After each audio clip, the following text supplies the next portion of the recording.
এখন যে অধ্যায়টি নিয়ে আলোচনা করছি 104 নম্বর পৃষ্ঠার, সেখান থেকে আমরা শিখতে পারবো ছবি দেখে লব এবং হরের ধারণার গঠন এবং লবের মান কত এবং হরের মান কত এবং লব এবং হর দিয়ে গঠিত ভগ্নাংশটি সম্পর্কে আমরা ধারণা গঠন করতে পারবো। এখানে যে বিভিন্ন ছবিগুলো রয়েছে, ছবিগুলোতে কত অংশ রং করা হয়েছে, কত অংশ খালি আছে এবং মোট ভাগ কত, সেইগুলো নিয়ে আমরা আজকে ধারণা গঠন করছি। প্রথমে যে ছবিটা আছে দেখো, এখানে দুটো ভাগ আছে, দুটো ভাগের মধ্যে এক ভাগে রং করা হয়েছে আর এক ভাগ খালি আছে।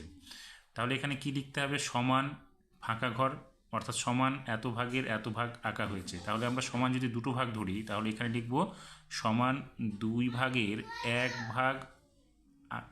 ভাগে আঁকা হয়েছে। তাহলে আমরা কি লিখতে পারি? তাই আঁকা হয়েছে। দেখো, দুই ভাগের মধ্যে এক ভাগ, অর্থাৎ আমরা লিখব এখানে এক উপরে আর নিচে লিখব দুই অংশে। তাহলে আমরা কি লিখব? সমান দুই ভাগের এক ভাগে আঁকা হয়েছে, তাই আঁকা হয়েছে 1/2 অংশ। তাহলে আমরা এখানে ভাগটা পেয়ে গেলাম। এখানে কতগুলো ভাগ আছে, তার মধ্যে কটা ভাগে রং করা হয়েছে, এই ভাগগুলো নিয়ে আমরা একটা ভগ্নাংশ এখানে তৈরি করলাম। এবার এই ভগ্নাংশের মধ্যে কোনটা আমাদের লব এবং কোনটা হর সেটা আমরা লিখব, অর্থাৎ তার এই ভগ্নাংশ থেকে আমরা সেই ধারণাটা নিতে পারবো। তাহলে এখানে লব কী হবে? লব হচ্ছে ভগ্নাংশের উপরের অংশটাকে বলা হয় লব এবং নিচের অংশটাকে বলা হয় হর। অর্থাৎ এখানে যে ভগ্নাংশটা 1/2 অংশ, এর মধ্যে আমাদের লব হচ্ছে কত? 1 এবং হর হচ্ছে 2। তাহলে এখানে কি লিখব? এখানে লব হচ্ছে আমাদের কত? 1 ও হর হবে 2। হয়ে গেল প্রথম ছবিটা থেকে। এবার দ্বিতীয় ছবিটার মধ্যে দেখো ভাগ আছে কয়টা? একটা, দুটা, তিনটা। তাহলে আমরা এখানে কি লিখব? সমান 3 ভাগের 1 ভাগে ছবি আছে, তাই এখানে হবে 1 উপরে, নিচে হবে 3 অংশে ছবি আছে।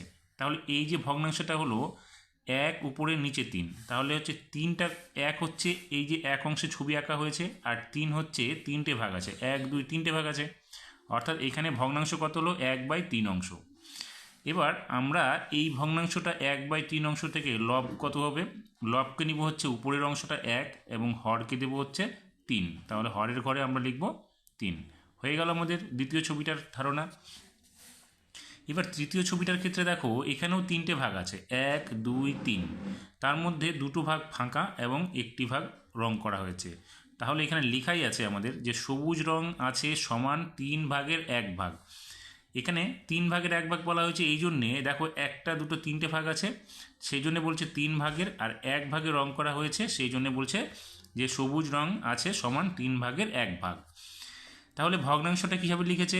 1 উপরে নিচে 3। একটা হচ্ছে যেই অংশটা রং করা হয়েছে, সবুজ অংশটা রং করা হয়েছে, তার মধ্যে 3টে ভাগ আছে টোটাল, 1 2 3, সেই জন্য বলেছে 1/3 অংশে সবুজ রং করা আছে। এখন এখান থেকে বলাই আছে যে লব হচ্ছে আমাদের 1, যেটা উপরে ভগ্নাংশটার মধ্যে উপরে যেটা ছিল 1 সেটা হচ্ছে লব, এবং নিচে যে সংখ্যাটা আছে 3 সেটা হচ্ছে হর। এই হয়ে গেল আমাদের এই ছবিটা থেকে লব এবং হর আর ভগ্নাংশ গঠন। শেষের দিকে ছবিটাতে দেখো এখানে ভাগ কটা আছে? 1 2 3 4 5 6 7 8 9। তাহলে এখানে আমরা কি করব? দেখো এখানে লাল রং সমান ড্যাশ ভাগের ড্যাশ ভাগ। এখানে কত ভাগ আছে? আমরা 9টা ভাগ গুনলাম, তাহলে এখানে লিখতে হবে আমাদের সমান 9 ভাগের, লাল রং হচ্ছে 1 ভাগে দেখো রং করা আছে, তাহলে এখানে আমরা লিখব 1 ভাগ। অর্থাৎ ভগ্নাংশটা কত হবে? ভগ্নাংশটা হবে 1 উপরে নিচে হচ্ছে 9, কারণ 9 ভাগের মধ্যে 1 ভাগ হচ্ছে আমাদের লাল রং করা হয়েছে। এবার হলুদ রং করা হয়েছে। হলুদ রং কয়টা করা হয়েছে? 1 2 3 4 5। অর্থাৎ হলুদ রং হলো কত? সমান 9 ভাগের 5 ভাগ করা হয়েছে। তাহলে ভগ্নাংশটা কী হবে? ভগ্নাংশটা হবে যে অংশটা রং করা হয়েছে সেটা উপরে যাবে এবং মোট ভাগটা সেটা যাবে নিচে, অর্থাৎ 5/9 অংশে। এখন নিচের দিকে লেখা আছে দেখো, নীল রং সমান ড্যাশ ভাগের ড্যাশ ভাগ। তাহলে নীল রং দেখো এখানে একটা ভাগ করা হয়েছে, তাহলে নীল রং আমরা কি লিখব? নীল রং সমান মোট ভাগ হচ্ছে আমাদের 9, তার মধ্যে 1 ভাগ করা হয়েছে, অর্থাৎ নীল রং সমান 9 ভাগের 1 ভাগ করা হয়েছে। এখানে আমাদের কি হবে? এখানে আমাদের হবে ভগ্নাংশটা উপরে যাবে 1, যে অংশটা রং করা হয়েছে, আর সে নিচে যাবে হচ্ছে আমাদের কত? মোট 9 ভাগটা। তাহলে এখানে হলো 9 ভাগ। তাহলে আমরা ভগ্নাংশ 3টি কী কী পেলাম? লাল রং করা হয়েছে 1/9 অংশ, আর হলুদ রং করা হয়েছে 5/9 অংশ এবং নীল রং করা হয়েছে 1/9 অংশ।